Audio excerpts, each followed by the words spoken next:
అస్మద్గురుభ్యో నమ. శ్రీమతే రామానుజాయ నమ. శ్రీహప్పతి అయిన శ్రీనివాసుని తిరుమలలో గోవిందుడిగా ఎందుకు పిలుస్తారు? గోవింద అనే నామం శ్రీకృష్ణుడికే సంబంధించిన నామమే అయినా అది శ్రీనివాసునికి కూడా వర్తిస్తుంది. అదేమిటో ఈ కథ ద్వారా తెలుసుకుందాం. శ్రీ మహాలక్ష్మీదేవిని వెతుక్కునే ప్రయత్నంలో శ్రీ మహావిష్ణువు వైకుంఠము వదిలి భూలోకంలోకి వచ్చిన సందర్భంలోనిది ఇది. శ్రీనివాసుడు అనే నామంతో నారాయణునికి భూమి మీద అడుగు పెట్టగానే మానవ సంబంధమైన ఆకలి, దాహం వంటి లక్షణాలు కలిగాయి. అప్పుడు శ్రీనివాసుడు అగస్త్య మహర్షి ఆశ్రమానికి వెళ్ళి, మునివర్య, మీ ఆశ్రమంలో ఉన్న ఒక గోవును నాకు దానం ఇవ్వగలరా? నాకు ఆవు పాలంటే ఎంతో ఇష్టం అని అడిగాడట. అగస్త్య మహర్షి తన దివ్య దృష్టితో అంతా గ్రహించి స్వామికి నమస్కరించి, మీరు శ్రీనివాసుడు రూపంలో ఈ భూమిపైకి వచ్చిన శ్రీ మహావిష్ణువు అని, ఈ చరాచర సృష్టికి ప్రభు అయిన మీరు నా ఆశ్రమానికి రావటం నా మహాద్భాగ్యము అంటూ ఆనందిస్తున్నాను. మీరు నా భక్తిని పరీక్షించడానికే ఇలా వచ్చారు.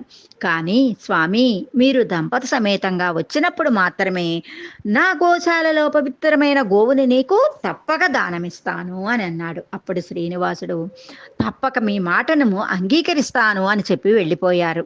తర్వాత పద్మావతీదేవిని వివాహం చేసుకుని అమ్మతో అగస్త్య మహర్షి ఆశ్రమానికి విచ్చేస్తారు. కానీ ఆ సమయంలో మహర్షి ఆశ్రమంలో లేనందువల్ల అక్కడ ఉన్న శిష్యులు, స్వామి మీరెవరు అని ప్రశ్నించగా, నేను శ్రీనివాసుడిని, నా భార్య పద్మావతి, మీ గురువుగారు నేను నా భార్యతో కలిసి వస్తే నాకు గోవును దానమిస్తా అన్నారు అని చెప్పగా, శిష్యులు ఆశ్రమంలో గురువుగారు లేనందువల్ల ఆచార్యుని ఆజ్ఞ లేనిదే మేమేమి ఇవ్వలేమని వినయంగా చెప్పారు. దానికి శ్రీనివాసుడు నవ్వుతూ, నేను జగత్తును పరిపాలించే పాలకుడిని, మీరు నన్ను నమ్మవచ్చు అని చెప్పారు. నేను మళ్ళా రాలేకపోవచ్చునని కూడా అన్నారు.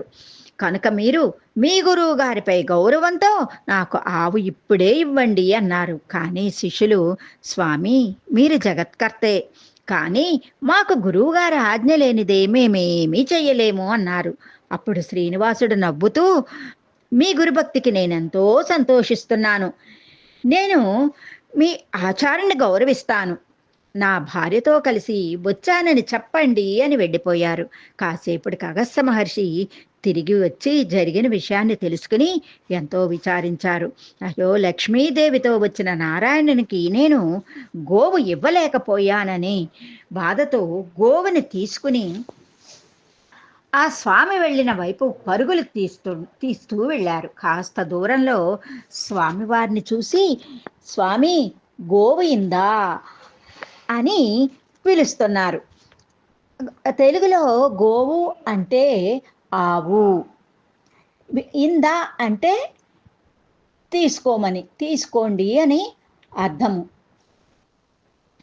ఆశ్చర్యంగా ఆ పిలుపు భగవంతుని లీలలో మారిపోయి, స్వామి గోవిందా గోవిందా గోవిందా 108 సార్లు పిలవటం వలన గోవు ఇందా అనే పదాలు గోవిందగా మారిపోయాయి. శ్రీనివాసుడు తిరిగి వచ్చి ఆవుని స్వీకరించారు. భగవంతుడు ఇలా చెప్పారు, మునీశ్వర, తెలియకపోయినా నాకు అత్యంత ప్రీతిమైన గోవింద అనే నామాన్ని 108 సార్లు ఉచ్చరించావు. ఇది కలియుగాంతం వరకు భూలోకంలో నాకు అత్యంత ప్రియమైన నామంగా నిలుస్తుంది. ఈ 7 గిరులపై నా మందిరాన్ని నిర్మిస్తారు. నన్ను దర్శించేందుకు లక్షలాది భక్తులు రాబోతున్నారు. వారు నన్ను గోవిందా అనే నామంతో పిలుస్తారు. అది నీ ద్వారానే మొదలైంది కనుక నీ స్మరణ కూడా వారికి తోడు ఉంటుంది. గోవిందా గోవిందా అని ప్రేమతో నన్ను పిలిచే వారికి మోక్షం ప్రసాదిస్తాను అని తమ భక్తులకి వరమిస్తారు. ఇలా ఈ గోవిందనామం ప్రచారంలోకి వచ్చింది. ఈ గోవింద అనే నామాన్ని తలుచుకుని మనమందరం కూడా పవిత్రమవుదామా. శ్రీనివాస మంగాపురం దగ్గర అగస్త్య మహర్షి ఆశ్రమము, దంపతి సమేతంగా శ్రీనివాసుడు పైకి వెళ్ళిన శ్రీవారి మెట్ల మార్గం చూడవచ్చు. జై గోవింద.